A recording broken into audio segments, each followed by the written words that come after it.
Hi Wow Life, another video, another share guys, another POV. So ngayon guys, magbibigay tayo ng point of view dito sa mga ilang shared post ni Beyonce kung saan ay mapapansin mo na tila ay malungkot at parang may alam ko namang malungkot siya ngayon. Alam ko naman na talagang mabigat ang nararamdaman niya ngayon. Nararamdaman ko din actually kasi talagang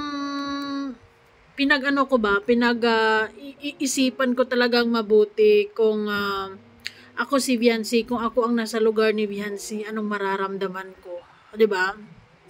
Although nung part 65 ng Beyonce or ng EDC is nagpakatatag talaga siya, 'di ba? Kumbaga instead of naluha na nga siya pero dinaanan talaga niya sa ngiti and she hold back her tears para lang hindi masyadong madrama ang magaganap. Pero nararamdaman ko, ang nararamdaman ng puso niya, ang bigat-bigat. Hug kita, Beyonce.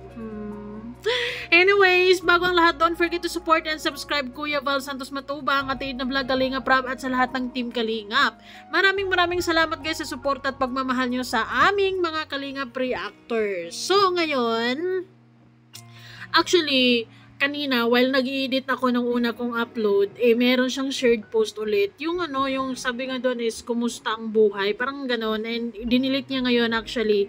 And, yung di ba, may talaga, may punto talaga sa buhay natin na medyo sinusubok talaga tayo ng pagkakataon. And, para bang, yung sobrang tawa mo at the same time, maiyak ka.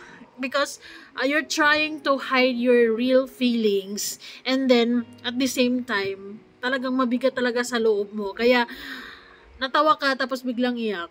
And sobrang naging mabigat sa akin nung nakita ko yon because shinare yun ni Beyonce. So yes, here sinubukan kong puntahan yung account niya and may ilang mga post siya kung saan ay mapapansin mo na talagang malungkot siya ngayon. So, kita nyo naman to. So, andito tayo kay Beyonce Jane Ilona Bataliro. She has 44k followers. Yes, guys. So, legit to. Legit account to, guys. So, kayong mag-aalala. So, first thing here, actually, nawala. So, first thing here, yung, kahapon or kanina ata to. Kanina yung shared post niya na never be the reason. Ito. Wait lang. Yung shared post niya na to. Wait lang, guys. So,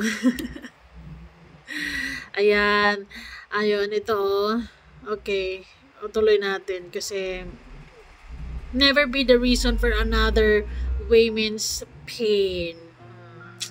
Tapos ang caption niya is, anong caption niya nito? Wala siyang caption, guys. Pero yun, never be the reason never be the reason for another woman's pain. So parang sinasabi niya sa sarili niya, never akong maging rason para saktan ang kapwa kong babae. This is a universal code indeed. And hopefully, lahat ng mga kababaihan is makasunod. Pero may mga chances kasi na hindi no? Hindi talaga. Universal code, never be the reason for another woman's pain. So, Beyonce, laban lang talaga. Alam ko na mabigat yung nararamdaman mo ngayon. And yesterday, 3 sana tayo dyan, kaso okay na ako. This one is yung dalawang babae na parang broken-hearted and nag-iiyakan. Diba? Over coffee. Yes. Nag-iiyakan sila yan dyan, guys. And shinare siya ni Beyonce na sabi niya, 3 sana tayo dyan, sana. Kaso okay na daw siya. You're too young to understand sa lahat ng mga sakit na to, Beyonce. And I hope, alam ko you're matured enough. And alam ko din, hindi ko naman ina-invalidate yung nararamdaman niya. I know, and everyone can feel kung anong nararamdaman ni Viancy ngayon kasi hindi madali yung bashing na na-experience ni Kalingap Dido, and syempre as a partner masakit din yun para sa kanya. Kumbaga, habang nakikita niya si Kalingap Dido kung gaano naging emosyonal, kung gaano naapektuhan sa lahat ng pambabash, panghuhusga, lahat ganito ganyan, of course mararamdaman din niya yun, 'di ba? Mararamdaman din niya yun, or kung ano pa mang mga nararamdaman niya ngayon. Alam kong mabigat sa puso, mabigat yung nararamdaman niya ngayon, pero laban lang. Magpakatatag ka talaga, Viancy, at wag mong hayaan na yung mga bashers is nasa kanila yung huling halakak. Dapat sa atin yung huling halakak, sa'yo ang huling halakak, sa EDSI ang huling halakak. Wag mong hayaang manalo ang mga bashers. Pero kung sobra na, kung sobrang masakit na, yung tipong kahit ipaglalaban mo, wala na, yung tipong gusto mo pero hindi na pwede, sakit. Pero anyway, sabi nga naman niya, di ba, sa 3 sana sila dyan, pero okay naman na siya. Oh, I can't imagine. Well, I know and I can also feel na sometimes may mga ganitong momentum talaga si Viancy. Kahit naman nagaano kasikat yung isang tao, dahil sa bashing kasi, dahil sa panghusga, dahil sa judgments. Yes, she is managed to smile. She managed to smile. At the same time, positive lang. Sinasabi niya, hayaan mo lang, okay lang yan. Pero deep inside, she is hurting. O, diba? Ang sakit. Alam ko naman kasi hindi naman i-share ni Viancy yan. Sometimes pag wala ka masyadong nakakausap kasi, yung kung anong nararamdaman mo is nadadaan mo talaga sa shared post or sa mga quotes, 'di ba? Because you just wanna express something.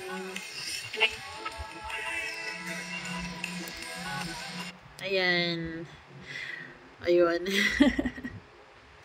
So, nagmamarites kasi ako sa account niya, guys. Kasi, actually, wala akong plano. And then, nagulat lang ako na isa sa mga post na I don't know if you guys see it. Pero, wala na ngayon. Dinilit niya. Maybe because, napaisip din siya baka kung anong isipin ng iba. Yung iba kasi baka magwo-worry. Na, kasi yun, house life. Parang ganun yung caption. And then, tumawa na malakas. And then, biglang napahagulhol. Diba? And sometimes, ako na-experience ko din yan. Yung tipong akala mo strong ka, or strong ka naman talaga, pero dinaldala-dala mo lang, iniipon-ipon mo lang yung sama ng loob, and then biglang bumuhos, no?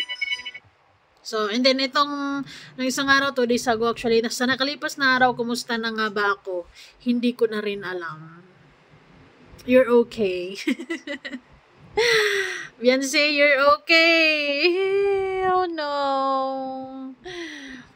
Actually guys, sa totoo lang, nalungkot ako sa mga pinagdadaanan ngayon sa EDSI, pero malakas din naman yung tiwala ko na kaya nila ito.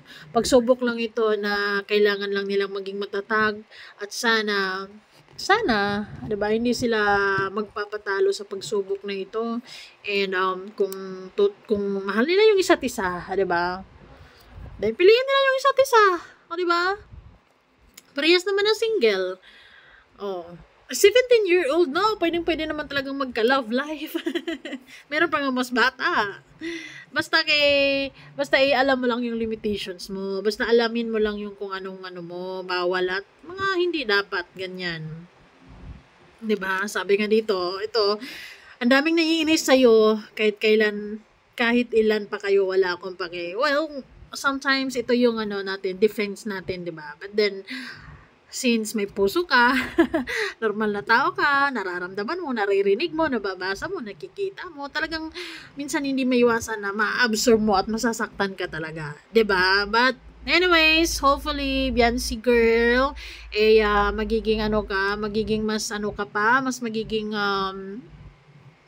mas magiging ano ka pa ngayon, matatag, and syempre, ikaw ang ano ngayon, pinakakailangan ka ni Kalinga Edo ngayon. So, alam ko kung gaano matatag si Kalinga Edo, pero this time, talagang sinubok yung katatagan at pasensya niya. So, I hope Viancy will, really stand firm para sa kanilang dalawa and manindigan, 'di ba?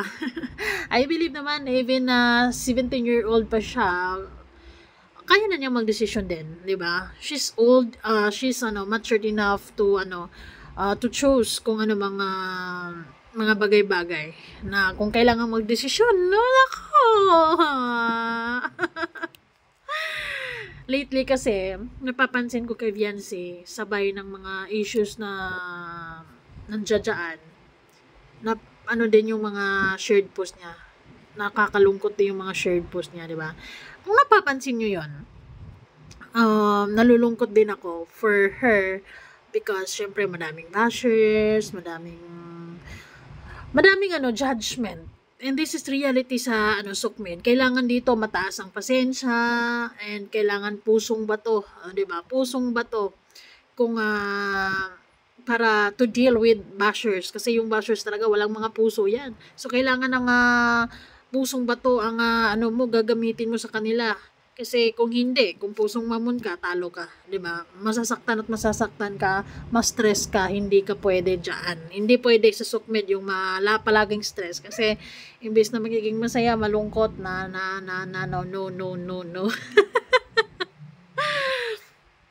So I hope Viancy is feeling good now and hindi man maiwasan talaga sa normal na buhay ayun, masaktan, malungkot. It's a roller coaster of emotions. This is real life though.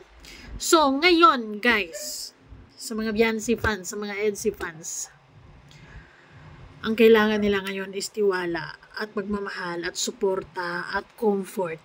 Yun yung kailangan nila ngayon, 'di ba? Wag na muna, pass na muna sa judgments kasi wala namang perpekto, 'di ba?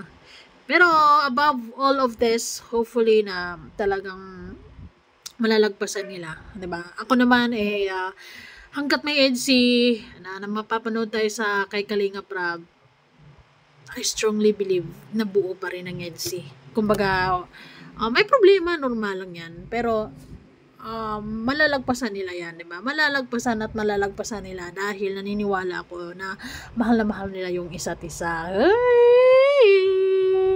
'Di ba? No?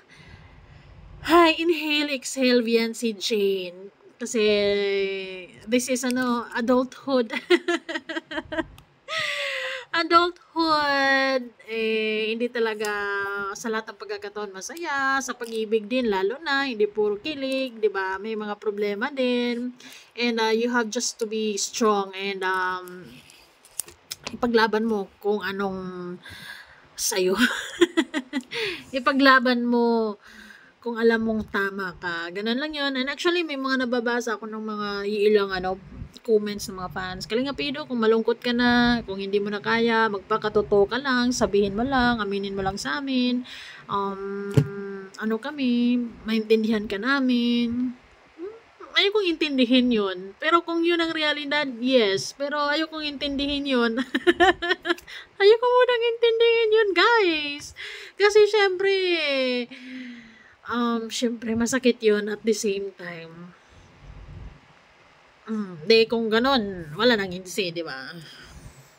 So, yun lamang guys. Kayo, anong masasabi nyo sa mga comments or sa mga shared post ni Viancy? Comment down.